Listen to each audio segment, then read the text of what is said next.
Good morning, everyone. So before we go to the Dharma talk this morning, again, asking for your help to support this community, support this center of sanity. Not that anyone here is already particularly sane, but they're working on it, as am I. There's also a project down the road that we're working on for a community center for young people. That may not be important to you in wherever you're at, but it's important to this community here. And it's important for people here to help others. So we intend to do that and not dump our unexamined craziness onto others in order to get rid of that or feel better. A lot of projects going on here. Help us out if you can. If you can't, please come and attend anyway. This morning's Dharma talk is titled, Meet Everything at the Gate. Meet everything. I talk about Dharma gates, not anything new. I didn't invent that, but there's a Dharma gate. The idea there is the negativity that is showing up that you've just run into, or maybe you think you've triggered, or someone else has triggered, or just anything that's coming at you with sharp, rough, crude, smelly, hitting your sensorium with all kinds of chaos or difficulty, or even the slight little pieces of it that show up. Those are also very, very tiny gates. As soon as you turn away, ignore. As soon as you explain, examine, blame, passion, as soon as you fight with, push, or anything, and even the tiniest little doorway, mouse hole, smaller than a mouse hole. The minute you do that, the second you do that, the hour of the day, the year that you do that, it opens everything up, because the nature of consciousness does not have location, nor does it have a shape or form. You give it the shape and the form with your warfare, with going against. Don't vote for, don't vote against, and don't ignore it. Just observe that, so that eventually, someday, perhaps, it's not even someday, it's already the case, but you're covering it up. So it isn't an event. It is not an experience. If it is an experience, it's there, you hear it, but then it's gone. All experiences are something that happens in consciousness. Relative truth. So practice, meet it at the gate. Sit down, doing shikantaza, sit down, hold still, and whatever rises in the mind stream is it. That is the gate. Do you go through the gate? You look at the gate? You study it? You get out your notepad, your calculator? Perhaps, you might. It's situational. So that's why it's so difficult to give a complete protocol to anyone. That's why they're in the Buddhist tradition for 2,500 years. There's so many different lineages. This is not a mistake. It's not like most people didn't get it, but there's just one line, the one that you're in, they got it. Nobody got it. Nobody gets it. There's nothing to get. That's very necessary. It's not even occurring. It is an illusion, and it's vivid. Is it not? So though the difficulty that is arising in your mind stream that is crude or abrupt or razor-like or use any of the other senses, has a foul taste, that's it. That is the gate. Picking and choosing should be observed. You don't have to end picking and choosing, although the teaching says picking and choosing is the disease of the mind. But first, rather than end anything conceptually or try to cut off some kind of a recipe or a protocol, rather than cut it off so you don't experience that, receive it. Just receive it. Because fundamentally, you're not separate from anything. And the very statement of you are not, that's even misunderstanding if you take it literally. There's no you. But there's an incredible delusion that looks like it, and it's intense and it's overwhelming, and it's all over the world. Warfare. Don't enter it, don't leave it, don't ignore it. How do you do that? That's kind of some kind of a koan or something, maybe. It has to be done with the awareness, not with the thinking process or the analysis of the logic. But that has to be there also. That actually is consciousness. And with one person, that may be that area of the consciousness that shows up as structures and so on, logic, analysis, this leads to that, this caused this, and then this happened, then that happened, then those three things happened. But this wouldn't, the middle one wouldn't have happened if this, the way that this functioned, didn't have a sharper edge 3 seconds ago instead of 8 seconds ago. What am I saying? I don't know what I'm talking about. I'm just talking in such a way to let you know, let you see, help you to see, encourage you to see that your mind is doing the same thing that this mind is doing. Everywhere, it's everywhere. It's like scrambled eggs before the eggs are hatched. You can't find a location, but you can find the gate, your own personal gate that comes up at 3 a.m. or comes up in the form of somebody did something to you. And that's the reason that you're having this particular emotion. Therefore, you need to get rid of the emotion by blaming or blaming this way. There's so many directions that you can take that will give you temporary respite. But that's all that it is. It's just temporary. Just like medications, a lot of medications, maybe not all, cover things up. I took some acetaminophen last night and my headache went away. It works pretty good for me. But it doesn't work for a migraine, from what I hear. So not always so, as Suzuki Roshi once said. Anything that shows up, it's not always that way. It's always, or could be, slightly different or incredibly different or so much difference that you wouldn't even compare the two. How you meet everything at the gate is to see what shows up, practice on the cushion, hold still, sit in a symmetrical posture, look at the wall. Don't stare at the wall, just look at the wall. Don't maintain anything. Don't maintain anything. If your posture starts to collapse, return, straighten back up again. But if the posture starts to collapse along with some pain, get up. Go sit in a different chair. Go take a nap. Be very, very deliberate about your intention in every single situation, including taking a dump. Sorry to use that metaphor, but that's what showed up. Be very intentional about that. You don't necessarily have to be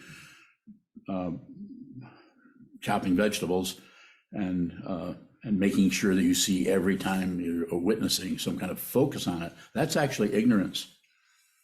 What is quite often taught is mindfulness.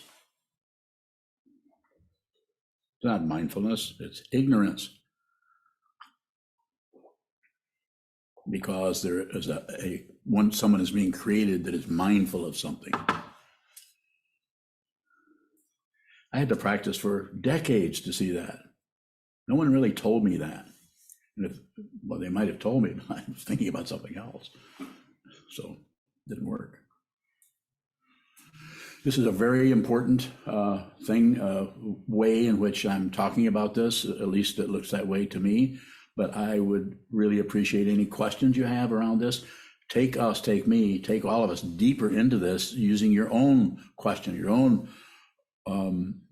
curiosity or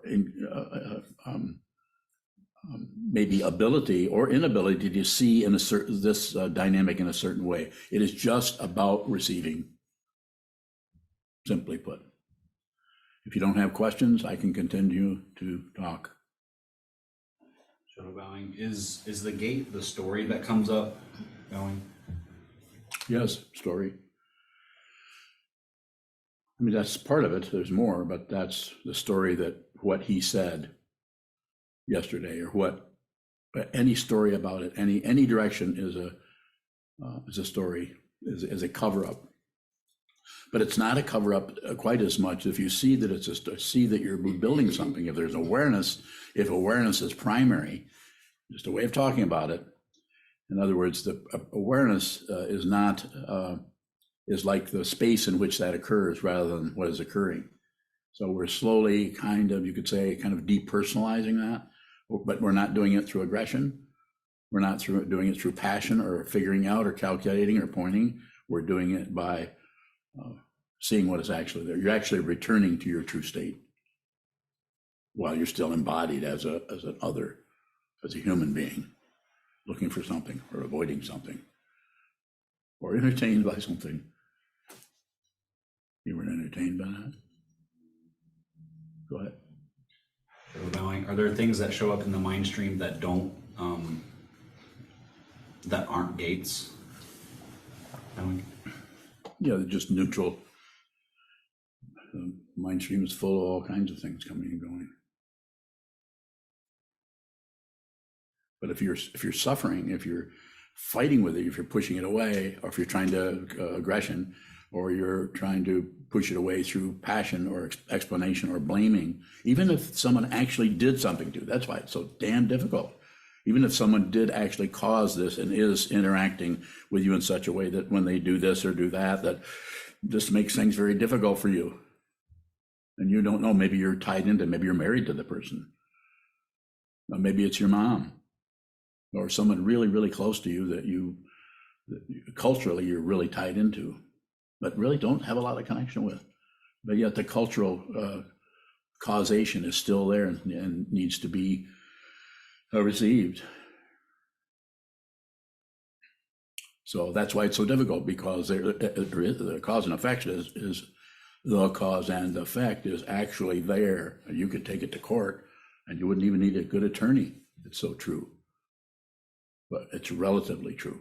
And you are completely covering up, missing the ultimate nature that is staring you right in the face by grasping onto cause and effect. By, well, this, well, she said, well, well, because we go in and go through that little play again. There supports our what? Ego, self-centeredness. There is no self in the skandhas. There's no being here. There's a body, sure. It's here, I can feel it. It's even more vivid and real. And that's why it's such a powerful delusion. So you have to actually, you have to see the totality of it, would be a relative way of saying it. That's even, it's even worse than that. And it's better than that. It's worse because it may feel more and more scary or terrifying, or it may not. It just may be downright irritating over and over again. So when you have relative proof that something, this caused that, or this person is to blame for how I feel, just easier to just, yes, it's their fault, or if it weren't for them, I wouldn't be doing this. But to see that ultimately is to transcend the polarities that are barking and yelling at us all the time, trying to get us. Not that there's any actual motivation there, but the structure is set up in such a way that if part of the consciousness in a living being comes into a form that in the Yogacara tradition is called the seventh consciousness, that area that is paranoid, consciousness is never divided up into anything. It separates out into this nerve ending or that nerve ending. It produces nothing. Unless there's an ego form, then it's producing all kinds of junk, cover-ups, side swipes, anything to keep it from being a direct perception of what this is.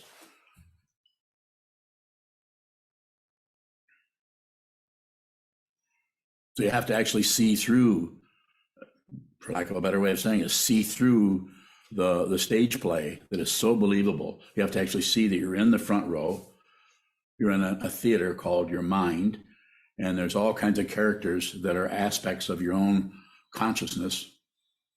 Not only the paranoid part, but the part that wants to be kind and good and loving, but wants a credential for it. A little bit different than actual compassion, which is not an emotion. If compassion were an emotion, if it comes into an emotion, it might kill you. It's that powerful. You might not be able to live through it. It's overwhelming in its force. And if there's an ego there somewhere, that's ego is going to have to explode. Choo-choo. Aren't you bowing? There's a question from Naveed. He Naveed. said, Dear Sokuzan, I don't know if you know or not, but a revolution is going on in Iran. People are protesting on the streets almost every day. Young and old people, even kids, are being beaten to death, killed and thrown in jails, and the internet has been shut down on people most of the time. Yet I don't feel like going in the streets to protest, as I feel that there is a deeper agenda behind all of this, and people are being manipulated. And although I don't want this dictatorship to be here even for one more day, and it's so hard and sad to witness all of this, I believe that there is a more easier way to gain our freedom and basic rights. What angers and worries me the most amongst all of this is the fear of losing my contact with you and the Sangha even more than this. What am I being selfish to think this way?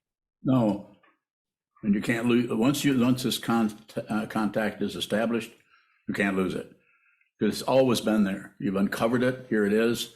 Even if the internet is cut off, the most important thing you can do is train your mind.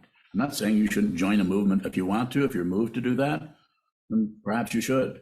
But your intuition, it sounds like I've been thinking about you every time I see on the news what's happening in Iran. And with all of the protests, I think about you. So it's good to hear from you. Train the mind, because it's a much bigger picture than 70 or 80 years that we might be on the planet. This is just a drop in the proverbial flower pot. Excuse me. It's so extensive. We condition because we are locked into this and locked into that and locked into the sense of time and the sense of space. There is no space. There's a relative space, but the space that is the ultimate understanding doesn't have dimensions. Anything that has dimensions spatially is just a box. It's a collection of stuff together. Everything is stuffed together. You don't have to stop doing that, just have to be aware of it.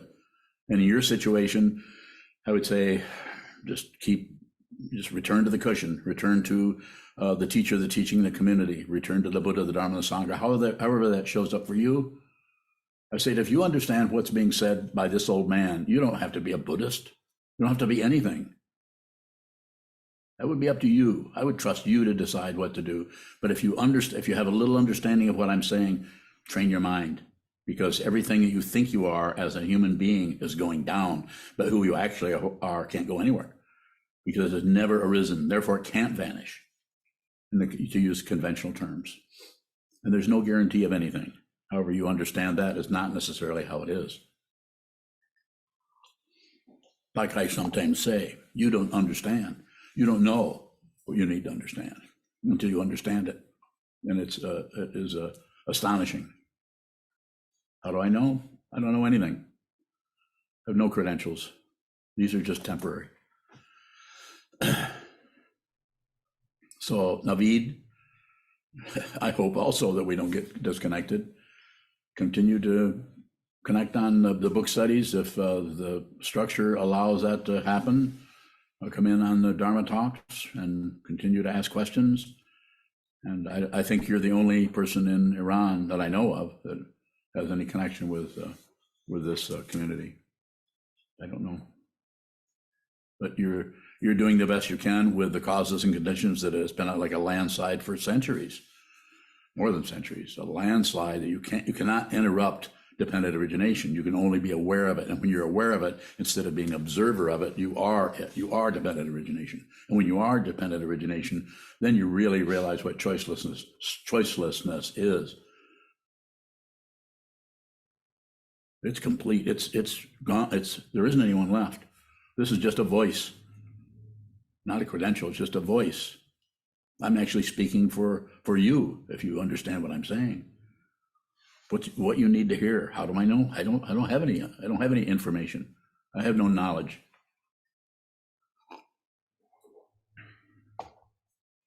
Everything that is said is untrue. But the intention behind that may be to help those who are suffering understand the truth.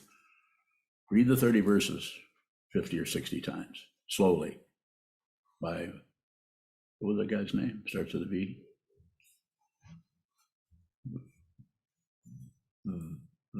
Vasubandhu? Yes.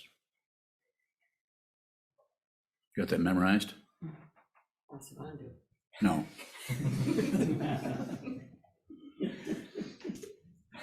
Wise guy.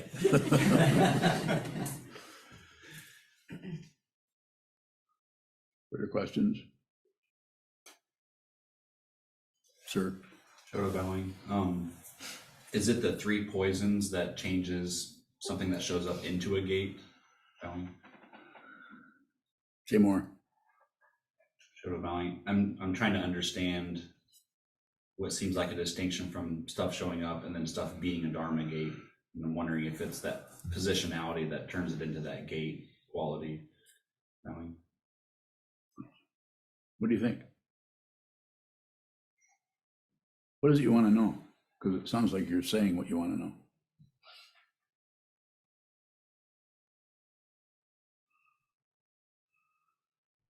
The non-duality, Advaita, is so extensive that you can't find another thing. You can't find another person. Everything you look at is this. Sometimes it's referred to as mirror-like, but that's still relativity. There's still someone looking into a mirror. It's worse than that, and it's better than that. It's liberation was something that never has been imprisoned. More. Shoto bowing. Sometimes you talk about just functioning. If we don't realize what this is, are we already just functioning too? Probably. A lot of people are just functioning. But quite often there's some kind of interior story or fantasy or rumination that's going about this and about that. And they're still functioning. More? Does that rumination that's occurring obscure the Somewhat. There's still an identity that is tied into that. Some aspect of consciousness is still curling up into a cave of demons, albeit nice little demons. Milarepa's demons. Little smiley faces. More? Not yet, thank you. Further questions? Anyone on Zoom? We've got quite a few people there, so I can't see everyone. Which I think there's 40 some windows. So speak up. Junshu bowing. Go ahead. Earlier you said, be very intentional with every single situation that shows up. But you said that might not look like being very focused on every vegetable we're chopping. Yes. What does it look like to be very intentional with everything? Not know what you're doing. See how fast that response comes back? But it sounds like I know what I'm doing because I'm responding to you, but I don't. The identity is unreal. Still here, but unreal. So it's to not know what you're actually chopping vegetables, to not know what you're doing. If you stay on this path long enough, and if you have enough intention, eventually the things that are so obvious to you will start to be unrecognizable. If there's no mind training, ego gets freaked out about that and wants medication soon. We're going to medicate that. What if I go nuts? Well, I want you to go nuts. If you're a meditator, crazy wisdom form. That's why it's so hard, is because that's why you need someone who has confidence or understanding, who is willing, you could say willing, to spend their time pointing at something and encouraging you to watch your mind, go to the wall, watch the mind, watch it move, watch it come, watch it go, watch it show up, watch it turn blue, watch it turn red, watch it get rough around the edges, watch it smooth out, observe, observe, observe, observe. Don't interfere, don't act, don't push, don't pull, don't shut down. And eventually, use the time word, and the time word is necessary, even though it is an illusion.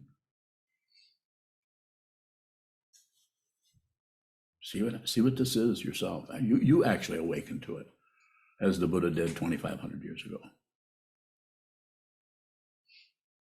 So it can be scary. Things can start to lose their name. You don't know what that is.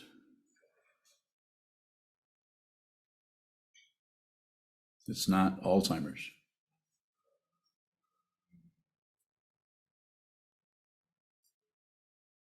Further questions? Albert. When we lose the notion of what that is that discriminating awareness? It could be called that. There's still some kind of discrimination going on. So you're discriminating between this and that without adding on the right and wrong or the judgment. You might actually see the difference between this and that because it's in the relative context of living being. But the judgment part of it is gone, or at least it is it's at a low ebb, and we're just seeing this. It's like in Sandokai, the equality of sameness and difference. We see the sameness, and we see that they're different at the same time. And if you take that to its ultimate level, from our perspective as a biological organisms, life and death, those are not two separate things. But you can say that conceptually, but unless you see it, it'll still might be quite a strong concept for you if your wiring is very intellectual or conceptual, then you might be able to work with that. But that can be a barrier for you to actually see it because you'll cling to the concept about it rather than realizing that when you go into that, what that's describing, it's darkness. It's devastation. Go ahead. Robert bowing. So is there any words that you can have with yourself in that particular area? Words that you can have with yourself.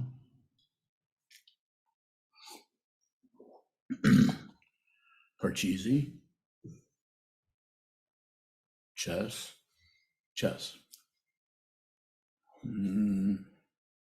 Dominoes. So I'm being silly, you're stupid, but I'm just saying that all those structures are just structures. So there might be something, there could be something for you personally, or it could be something that you can use in that area. But as when I say but, I mean but and. The problem is not the concept of the idea, it's the clinging to it, or it's the fixation on it for life raft kind of thing, some kind of reference point. As long as the reference point is, you just notice it and you watch it leave, fine. If it comes back, fine. You're not concerned about the coming and going of anything because that which this isn't doing anything. That's an illusion, coming and going. More? Robert bowing. So are you pointing to that discriminating awareness has an episodic nature to it that has to develop? Yeah, sure. Don't add, don't subtract. No nourishment for that, and no starvation. Don't manipulate anything. There are other teachers, other teachings that do this differently. Fine, they can do whatever they want. They're not. I'm not doing something better or more correct or more accurate. I'm talking to people that are on this frequency. If you're on this frequency, this teaching will be very meaningful to you. If you're not, no amount of advertisements are going to get you to come over here, and I don't want you to. I would say stay where you're at. Continue to do whatever you're doing. And if you're doing this, then continue to do this, whether I'm here or not. Further questions?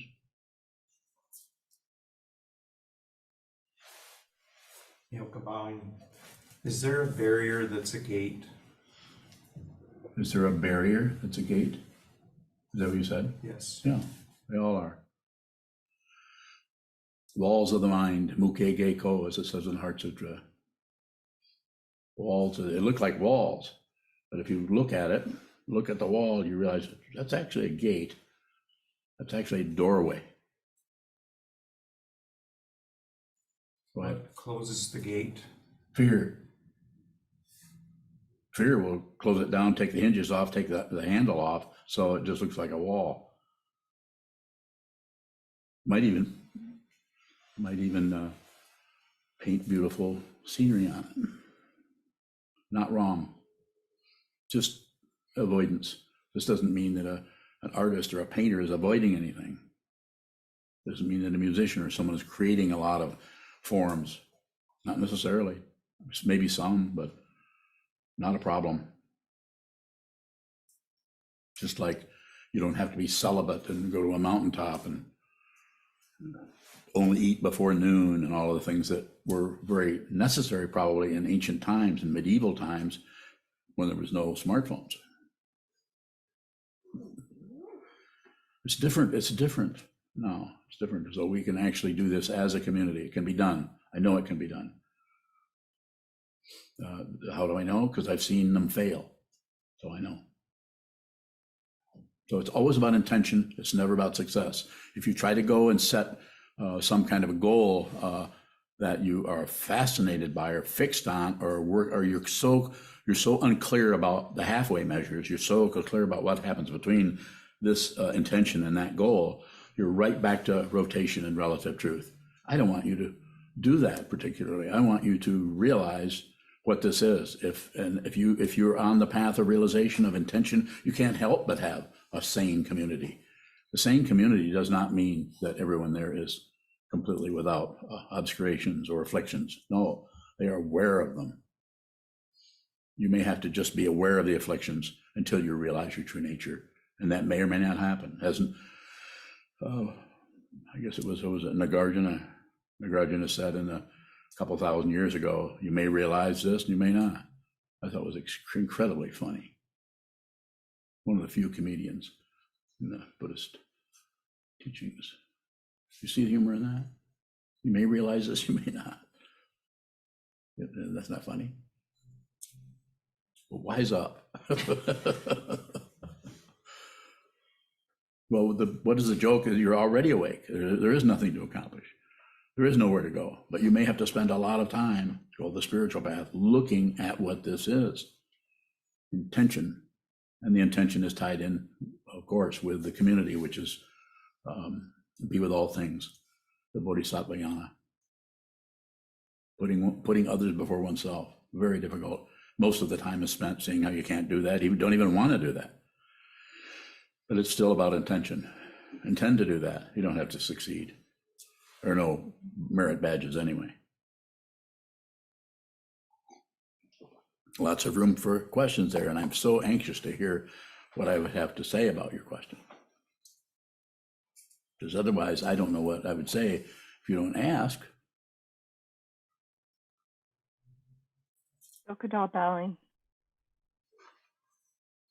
Let's see. Sokuzan, go ahead. Thank you.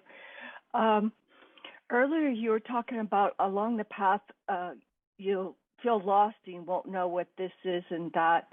And you said that it is not Alzheimer's. What is Alzheimer's? Bowing. Oh, yeah, I understand. I don't know what Alzheimer's is, so I probably overstepped there.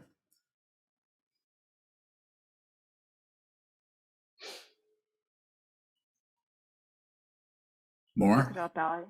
Yes, please. How is crazy wisdom different than crazy? Bowing. Crazy is there's somebody who's crazy, and crazy wisdom is there's just crazy, and it's crazy but from the point of view of separation or an individual who's looking at you and evaluating this and judging that and lives their life as a separated being from everyone else, and is working with evaluations and judgments, ideas. I'm doing good, they're doing bad, I'm doing this right, or I'm doing this wrong. Oh, why can't I be better, more like him or her, or this or that? So it's crazy from the point of view of relative truth. It looks crazy to ego mind. It looks crazy, or like might not make any sense, because that which is functioning in that way is functioning as dependent origination. But there's still a person there, and the personhood that is there, there's still the karma of that particular person. My teacher, my root guru, Chogyam Trungpa Rinpoche, was functioned in that way as a crazy wisdom teacher. And there's no way I can explain to you what that was like. I saw it firsthand myself, and it helped me.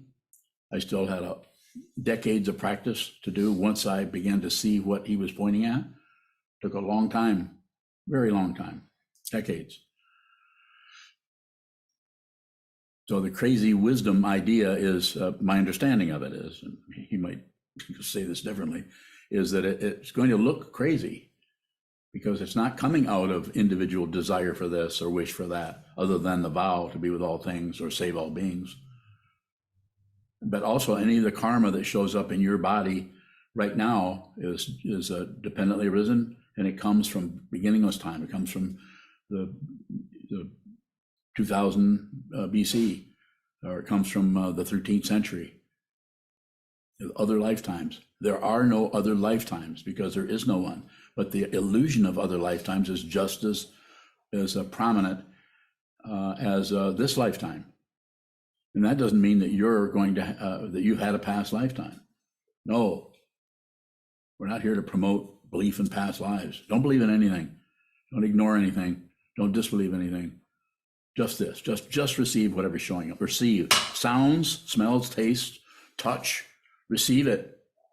There isn't anything else but this. And even this is questionable because it is an illusion.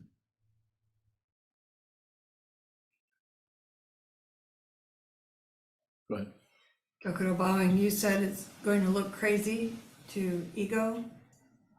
Would it also feel crazy? Sure. You feel very crazy. And I would say, just this is why these forms are so helpful, because they're forms. There's a structure. We have a building. It's a zendo. We've given a name. 2,500 years ago, somebody understood something and began to talk to others. There's a reference point. This is just a chunk of wood with some gold leaf on it, but it's a reference point. And what is that? What does this human form represent? Stability. Sit down, hold still, watch the movement of the mind. Just observe, just receive. No production. The only production I saw that I understood from the teaching is Sparsha Mudra, ground touching. Just what is, when he was challenged by the daughters of Mara, what proof did he have? Earth, solid, sane, stable earth, because there's a manifestation in form of a human form, temporary. Kevin Bowing. Go ahead, Kevin. You've often said that Chogyam Trungpa lived out of his karma. What does it mean to live out of one's karma, Bowing? Thank you for the question, Kevin. It's very, very difficult for me to put into words in such a way that everyone is going to understand what I'm saying. I'm going to try, because it's a difficult one. Because the mind is very tempted to take, especially an authority figure like a Vajra master, like the Vidyadhara, like Chogyam Trungpa, like the Dorje Dradal of Mukpo. I can go on and on with all kinds of titles. But someone who saw what this is and taught out of and was trained in a monastery until he left when he was 19 and escaped because of the Chinese communists. So I think that he did the best that he could with the karma that he had. I don't think he awoke to his true nature until he was probably in the United States for a while. I mean, he had an idea what was going on. He knew that he was a tulku. He knew that he was born into that, but he had to go through the whole thing again. It was different form, different being, but same energy, not necessarily the same spirit. Maybe. And so when I say the karma, his karma was to come here. You can go through the story. You can read, what was it, Dragon Thunder, his book by his wife, and get a little bit of an idea from someone else's perspective. It has some interesting things in it. But the actual understanding has to come from you, not me explaining it, not me even responding to Kevin's question, which I'm going to try to do. And this is because of we're hooked up into our self-centeredness and our belief in a self and our belief in the self of others and this whole structure of me, and you. and society and right and wrong, up and down, back and forth, take it to court, take it to law, who's right, who's wrong. When someone comes along who sees what this is, they wander into this incredibly chaotic world of, we can just say what it felt like for a Tibetan Lama who was raised in a monastery to come into the West, come into India back in the 1960s, and come into England, into Scotland, and then come to the West. And what the incredible craziness that he was running into of all these people with no mind training at all, or at least very little. And so he endeavored, and near as I can tell, I didn't have an interview with him about this, but near as I can tell, he did the best he could to help people. He certainly helped me a great amount with what little contact I had with him. But you cannot get rid of your left arm. You cannot get rid of that which comes together as a self from all different directions. This may come from here. There's no individual being that is reincarnated. It comes over and over again. The mixture comes together from the sources that are not have some kind of intention of goodness, or the intention of evil, or the intention of control. Those things come together in such a way that it's choiceless how this comes together. It's actually choiceless how it comes together, even when you think you're making choices. That's an astonishing misunderstanding to think that you choose anything. Everything is dependently arisen. There are no separations there. And so when someone comes along and functions in such a way to teach the Dharma, and to be very literal about it, but yet seems to be abusing some people based on what they say, you cannot separate that out. And if you, the minute, the second, the hour, the day, you start blaming anybody for anything, even if they just killed somebody in front of you, this is a misunderstanding. This is not to validate somebody has a right to kill people because everything is dependently arisen, so I just get to go around and do what I want. No, don't do anything. Just observe and liberate yourself from the chains. Liberate yourself, please.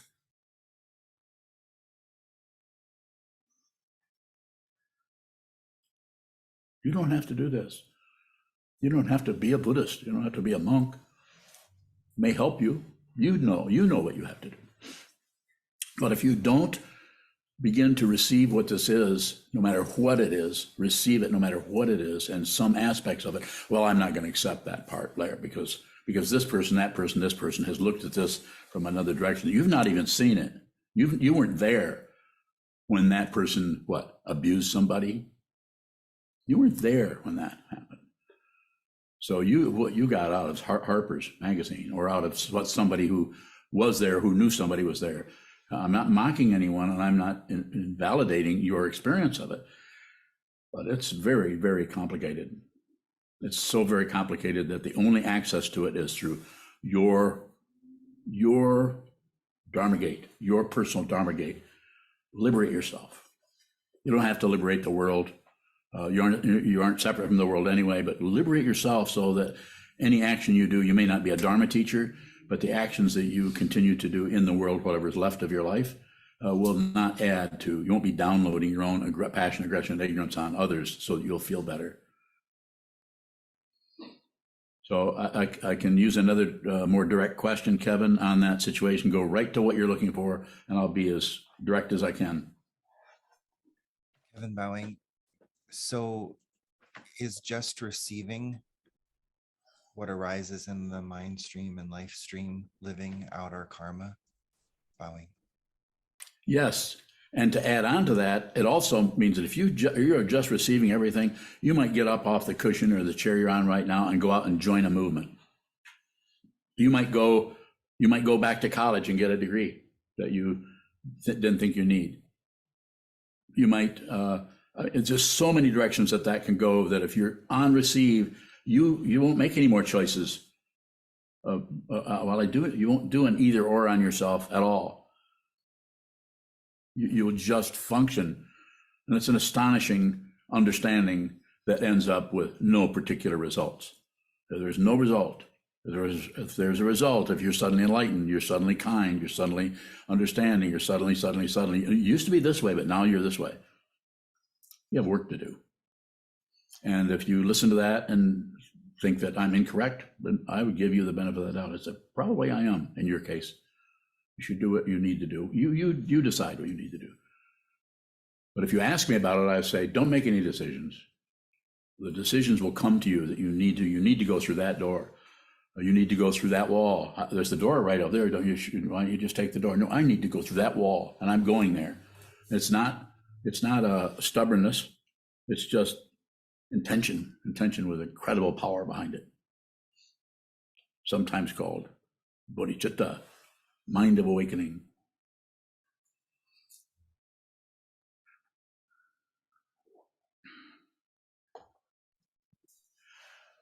Kevin, you want to root around in there some more? There's probably some really juicy stuff in there if you want to lay it on me.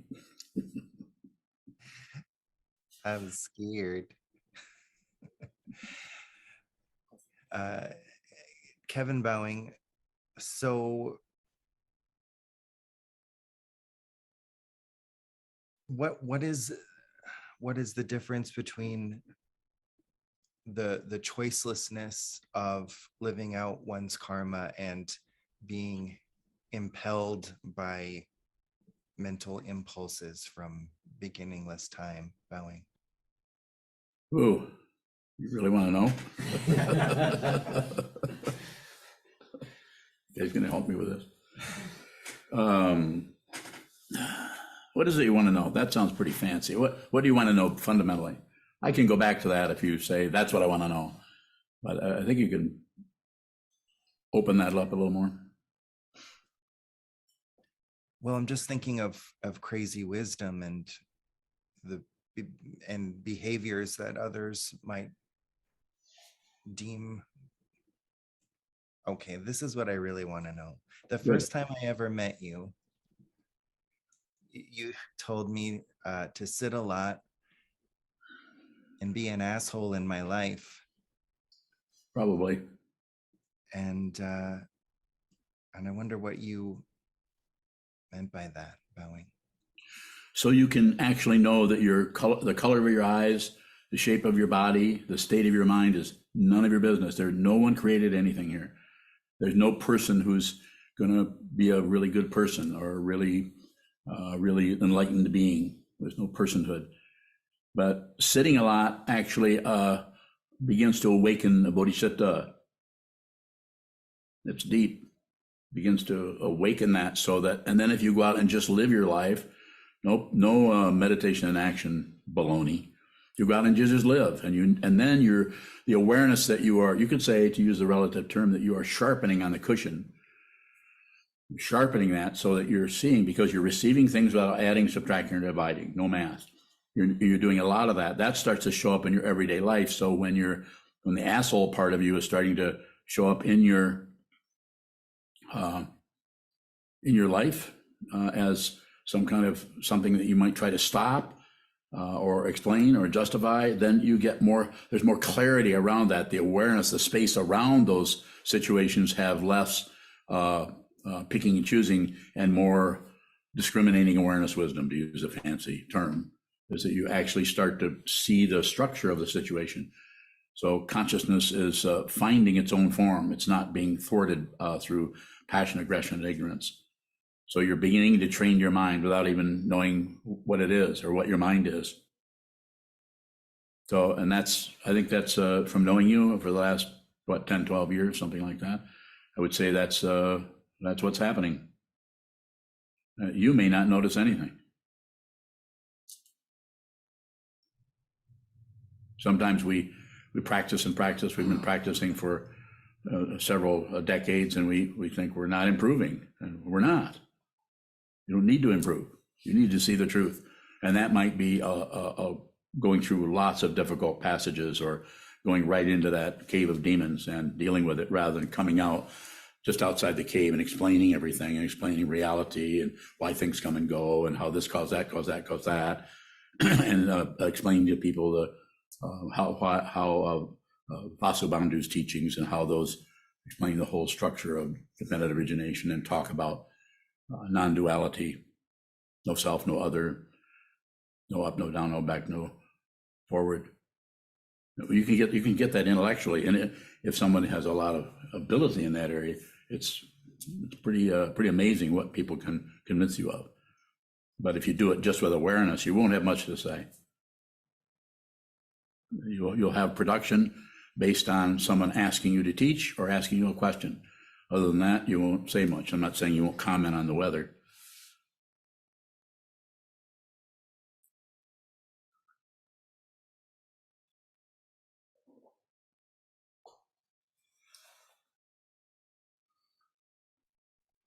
Jishin.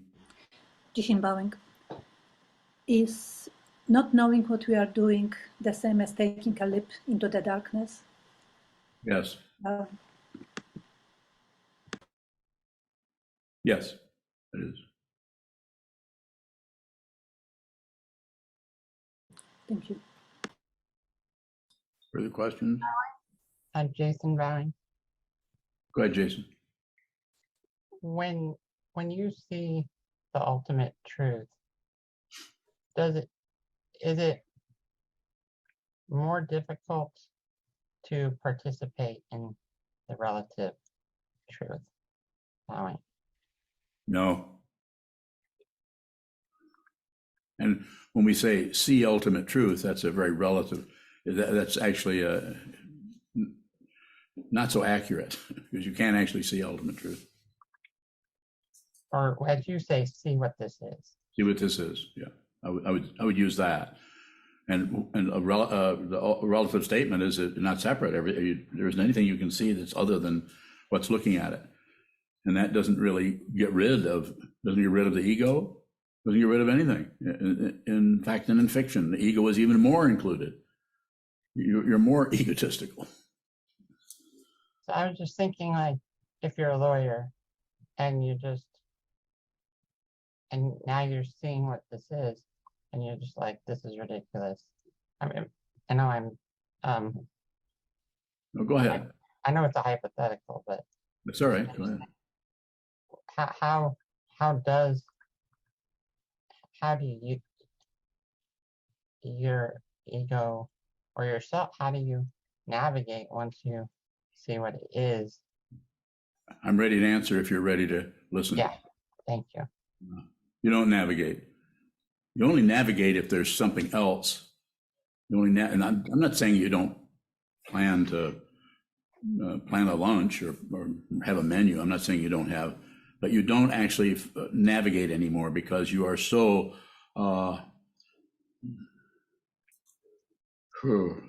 you are just in this. It's just this is you. This is you. Other people's voices are your voices. Other people's hopes and fears are yours. Not yours as an individual, but your consciousness is not separate from anyone. There never has been, but now there's no barriers, nothing to protect you, so there's no navigation. You're totally at the mercy of dependent origination. You're ready to die any moment, completely fearless. Doesn't mean fear doesn't come up relatively, because it's a relative thing. But ultimately, there's nothing can be destroyed. Don't mean to get off into some kind of what's that kind of physics that we've been looking at? Our particle physics, quantum. That's right. That was a Q word. So Go when you say Go it's choiceless, Go ahead. when you say it's choiceless, is that like being compelled? Like once you, and you're No, it means there's no choice. It means that there's no other. So the only way you can have a choice is if anytime you say to yourself, oh, well, a part of me wants this and a part of me wants that. Those are choices. And that's the way the confusion of the mind shows up, thinking there's a right and a wrong or correct and an incorrect. We don't have that much say so about anything. So, and this goes under different words like renunciation or those kind of, or discipline. And I wouldn't go that direction with it. I'd say it's just this. You don't need anything else. And when I say fearless, I'm not saying fear doesn't arise. It's dependently arisen, but there's no separate being who's afraid.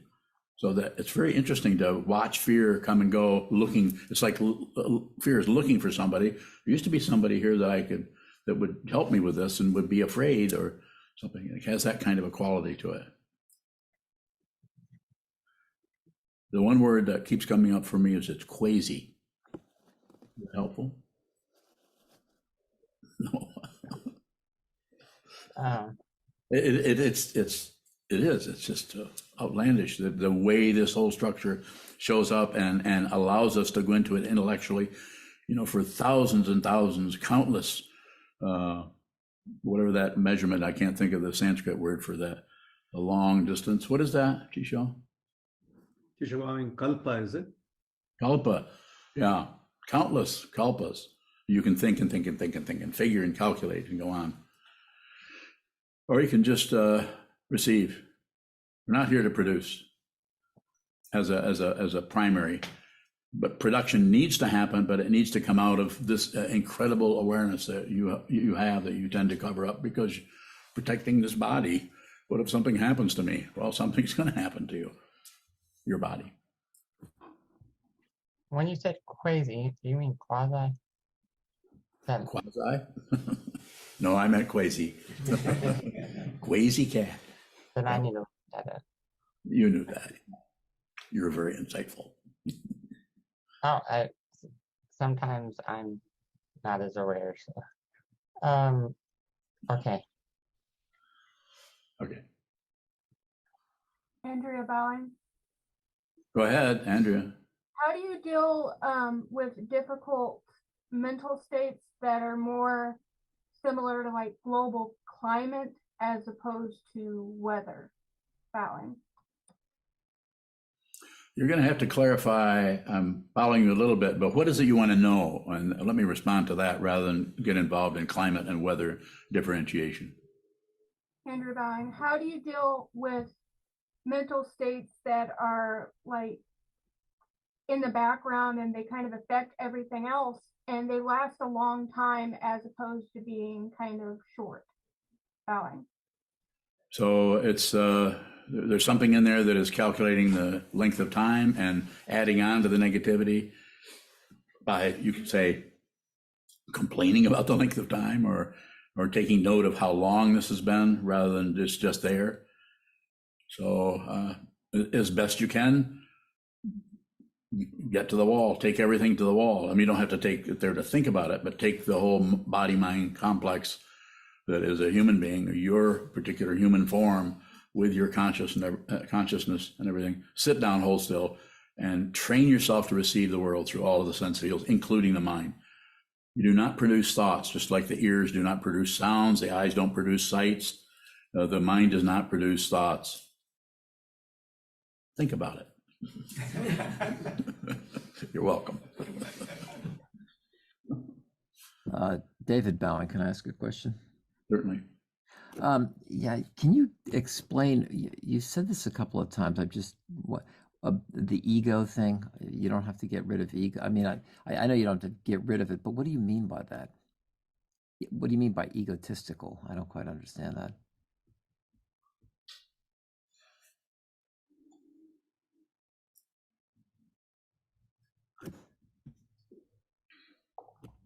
So egotistical means that an aspect of consciousness has drawn back away, to be literal, drawn back away from the apparent otherness of walls, chimneys, houses, trees, beings, cats, dogs, other, back into this organism that is a human being and shrunk up into a ball of paranoia. And that paranoia will not be noticed as paranoia by that being because the very nature of paranoia is to cover everything up. So they have a temporary maintained peacefulness. And this may not be noticed by that person, but can be very obvious to even people without mind training, but born with strong sensitivity can see that other people are just full of themselves and they maintain that.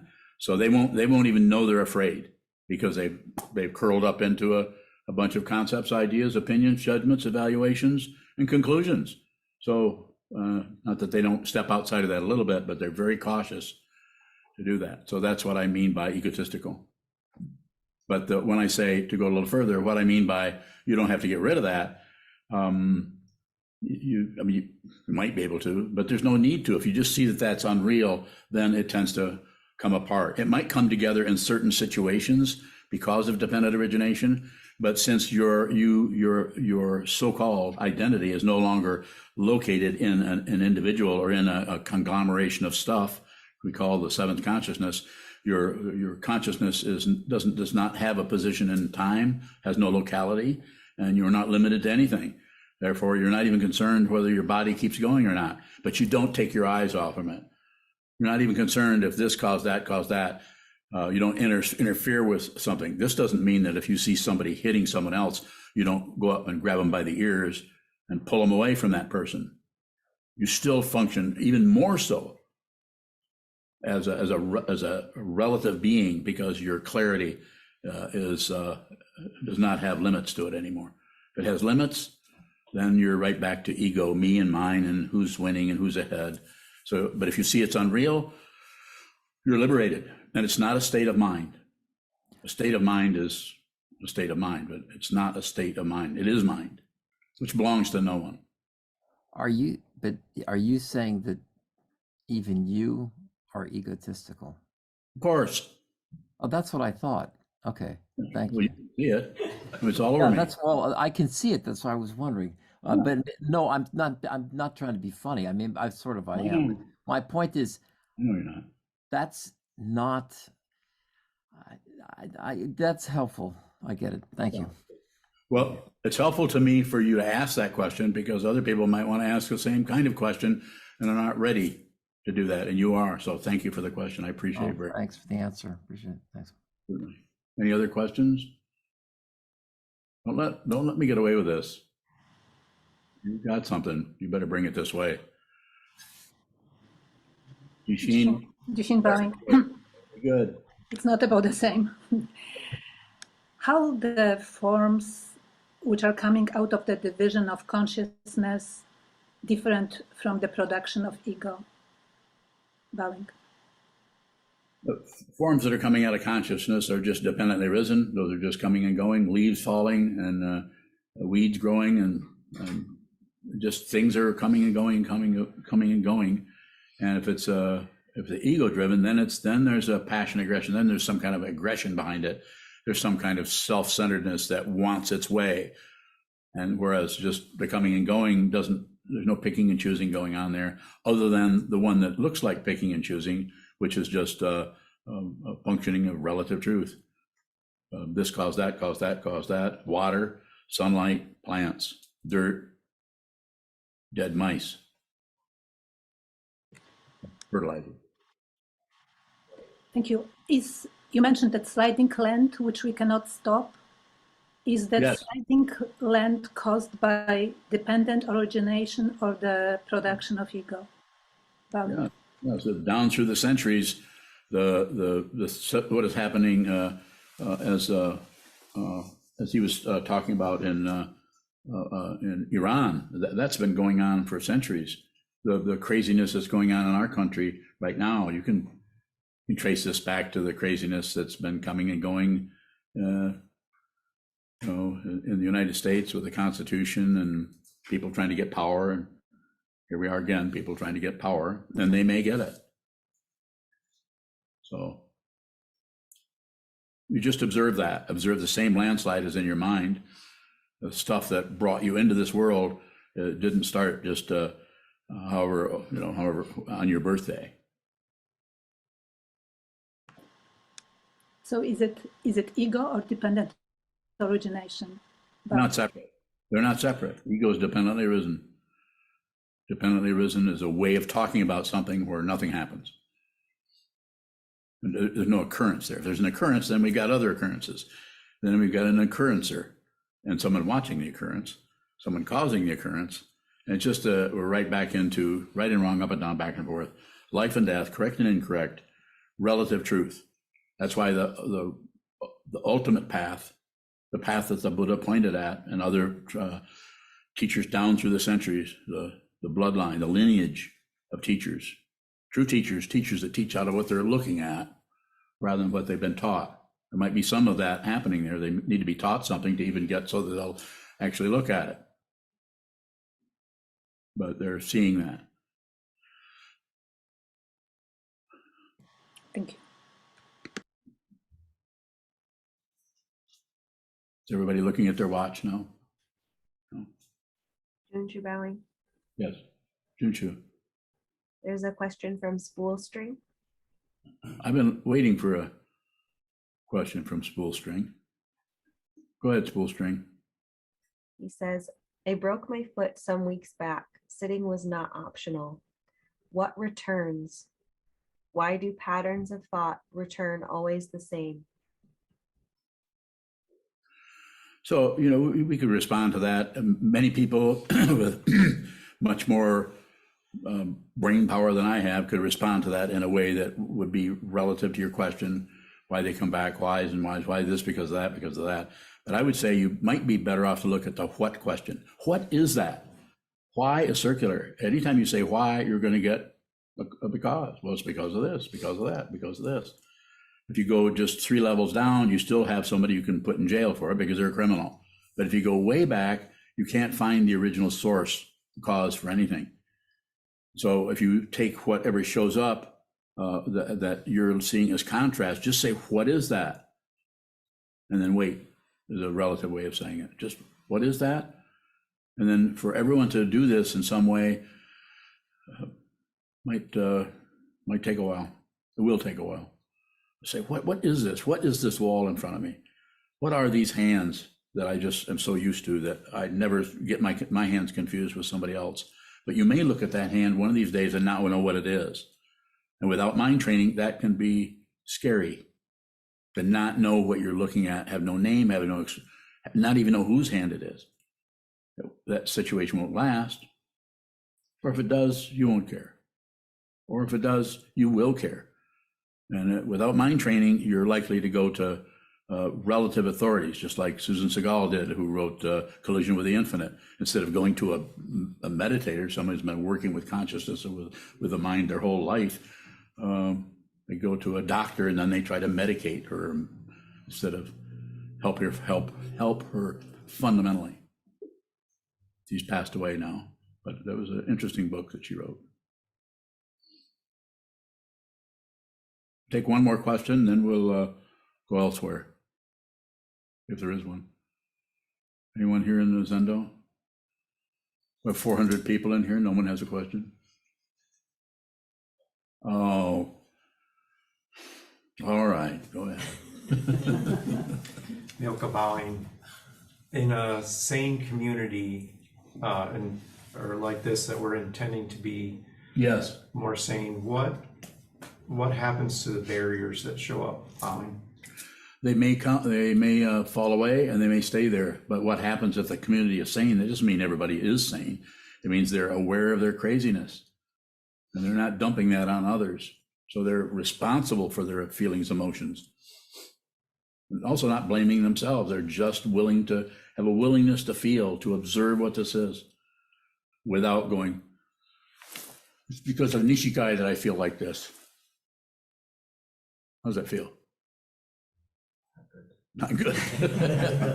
So the sanity doesn't mean that suddenly we're all sane. It just means we're in what I would refer to as a circle or a mandala or a structure where this is what we intend to do here. As long as I'm here, which may be a while, may not be a while, I intend to support that, each person looking into your mind stream and find out who you are. So there's no doubt it will not be a conclusion. It'll be more, if it's like anything, it'll be more like just something you stop covering up. And that can be frightening if there's still little bits of me happening around. So train your mind more.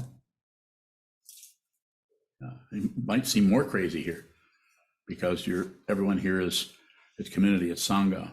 I've been in other Sanghas. This is a very small Sangha, but even this Sangha has some confusion going on. But might have a little bit more protection than other kinds of Sanghas that are spread all over the place, that don't have a strong core of monks. Is it going to work better? Doesn't matter. It doesn't have to work. It's always about the intention. If you think it's about the results, wrong. You should ask questions about that if you have them. There are no results. Of course there are results, but ultimately there are no results. Death comes without warning. Don't get ready. Don't maintain. Don't maintain anything. You can do it. Okay.